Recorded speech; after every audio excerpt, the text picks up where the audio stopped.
Nisa. Kerusi majlis. Nisa perempuan saya kurang sikit. Okey, faham. Jadi yang saya hormati Puan Fana, Tuan Habib, sahabat saya Silen Paul, Datin Nora, dan tak lupa Ashraf, sahabat baik saya. Ada duta sini. Duta ni saya tengok gambar dia tak? Datang.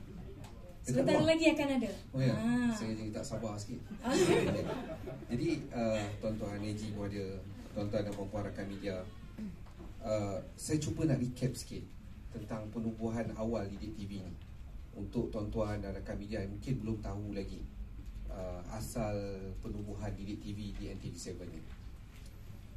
Pada ketika pandemik melanda negara, pada ketika itu seluruh negara, bukan setakat Malaysia saja, satu dunia tak tahu nak buat apa.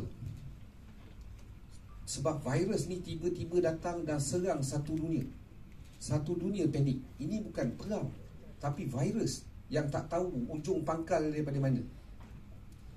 Jadi kita ambil dalam konteks Malaysia. Pada ketika itu Malaysia tengah berada dalam keadaan yang sangat tenang, di mana virus ni merata-rata dah kena dekat rakyat Malaysia ni. Pada ketika itu keadaan saya rasa nak lebih dikatakan nak sampai darurat dah, betul tak? Jadi pelajar-pelajar tak boleh pergi sekolah. Bila tak boleh pergi sekolah ni, apa berlaku? Keciciran akan meningkat. Jadi pada ketika itu saya pun bukanlah nak bias kat mana-mana kerajaan ni, bukan cerita pasal politik Ini cerita macam mana Didik TV ni mula kita perkenalkan. Pada ketika itu Kementerian Pendidikan pun dimaklumkan bahawa perlu ada satu langkah yang mana nak pastikan pelajar-pelajar bukan saja luar bandar tetapi bandar ni yang tak boleh pergi sekolah ni dapat diberi pengajaran supaya tak ada lagi keciciran berlaku. Jadi alhamdulillah pada ketika itu Kementerian Pendidikan sangat berbesar hati untuk memanggil kesemua pengamal-pengamal platform media ni untuk berbincang macam mana kita boleh consider untuk pastikan bahawa pelajar-pelajar ni tak ketinggalan untuk belajar kerana tak dapat pergi sekolah. Jadi pada ketika itu saya ingat pada awal ni ramailah semua player yang datang sekali. Astro ada, RTM datang, Media Prima pun tak kecuali nak datang. Sebab pada ketika itu kita pun tak boleh nak fikirkan nak bagi channel mana, tak boleh nak korban macam mana, sebab semua channel ni ada DNA sendiri, betul tak? Jadi alhamdulillah pada ketika itu kesemua platform ada, kesemua pengamal media ada, owner-owner media ada, dan kita berbincang. Dan kita di Media Prima mendapat kata putus bersama dengan Kementerian Pendidikan untuk kita korbankan, boleh dikatakan korbankan NTV7 ni. Salah satu beri kepada Kementerian Pendidikan untuk collaborate sama-sama untuk kita jalankan Didik TV pada ketika itu. Dan alhamdulillah saya ambil yang Puan Fana cakap tadi lah.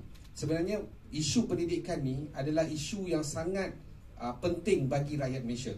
Guru-guru pun ada kat belakang ni cakap cerita pasal pendidikan, inilah orang yang membawa kita ke mana kita ada sekarang ni.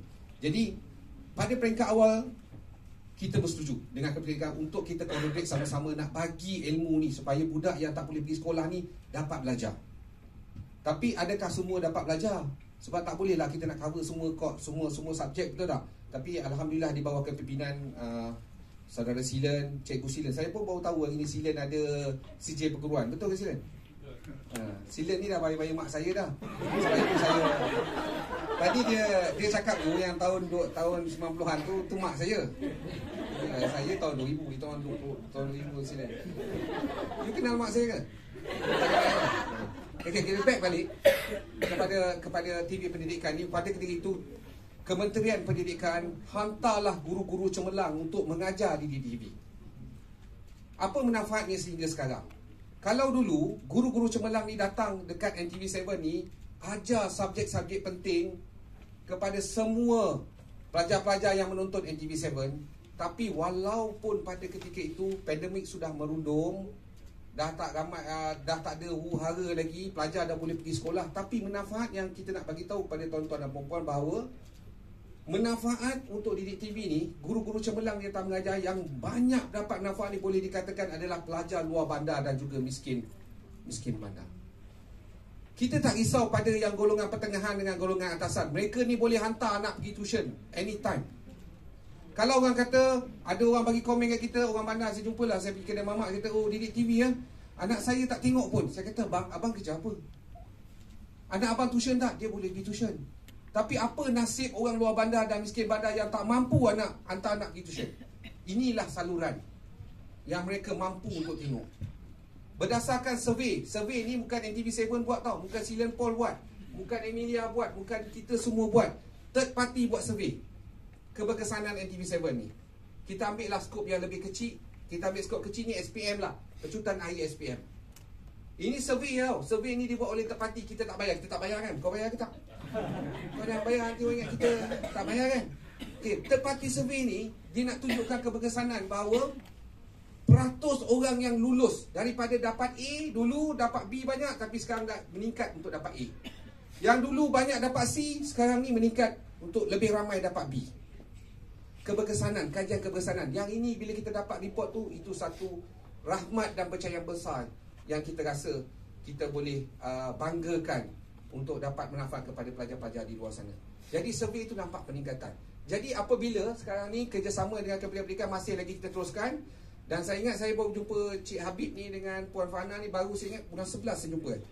Bulan 11. Bila kita jumpa bulan 11, kita just nak tukar, kita share lah pandangan. Kita dimaklumkan bahawa PTPTI ni banyak buat program-program untuk sekolah-sekolah, dan guru-guru dia cukup cemerlang. Yang saya tengok result peratusan, you all pun ada peratusan yang cemerlang tu tinggi kan. Jadi kita pun tak ada, lepas kita dengar dan kita survey tengok pencapaian PTPTI, kita pun tak sangsi lepas tu untuk kerjasama dengan PTPTI. Berikan tepukan kepada PTPTI. Kita tak sangsi sebab matlamat kita juga di Media Prima, kita tak nak, kita collaborate dengan kementerian. Kita tak buka ruang kepada mana-mana parti yang nak kembangkan pendidikan untuk lebih ramai mendapat manfaat. Kita tak pernah blok. Sebab tujuan pun kita kerjasama dengan kementerian, kita nak lebih ramai. Masa tu orang tak boleh pergi sekolah, betul tak? Kita nak dia dapat pendidikan berterusan. Tak ramai lagi stesen TV nak korbankan stesen TV dia untuk bagi pembelajaran percuma macam ni. Tak ada.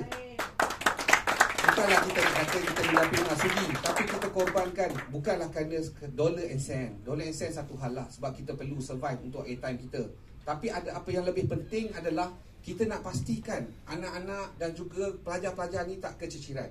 Untuk pastikan mereka dapat belajar bahasa keadaan pandemik itu. Kenapa kita teruskan dalam keadaan sekarang? InsyaAllah kita rasa kita tak stop NTV Pendidikan ni. InsyaAllah kita akan teruskan sehingga diperlukan. Tapi kolaborasi itu kita ubah dah. Bukan dulu kita collaborate dengan government saja, tapi alhamdulillah sekarang ni kita dah ada daripada syarikat-syarikat swasta yang mempunyai misi yang sama untuk pastikan pendidikan ini dapat disebarkan dengan lebih luas dan skalanya lebih besar. Jadi kita ucapkan terima kasih sekali lagi kepada PTPTI. Berikan tepukan paling gemuruh untuk PTPTI. Dan kita berharap kolaborasi ini bukan saja datang daripada PTPTI saja, kita pun menggalakkan kolaborasi daripada mana-mana private company yang buat bisnes pendidikan ni, untuk sama-sama kita bangunkan sistem pendidikan ni supaya lebih ramai golongan-golongan ni tak keciciran. Macam Puan Hana cakap tadi lah, tujuan you punya matlamat dan niat tu bagus. Saya ingat sistem pendidikan ni, kalau lebih ramai lagi ada syarikat yang macam PTPTI ni, saya ingat kita tak ada masalah lah selepas ni. Sebab tanggungjawab tu bukan saja dipikul oleh kerajaan, tetapi pihak swasta juga ambil tanggungjawab ni. Sekali lagi bagi Pak Meribah kita ucapkan terima kasih. Kita berharap kolaborasi ni bukannya terhenti di sini saja, dan PTPTI akan sentiasa bersama dengan kita. Sekian, terima kasih. Assalamualaikum warahmatullahi wabarakatuh. Terima kasih sekali lagi yang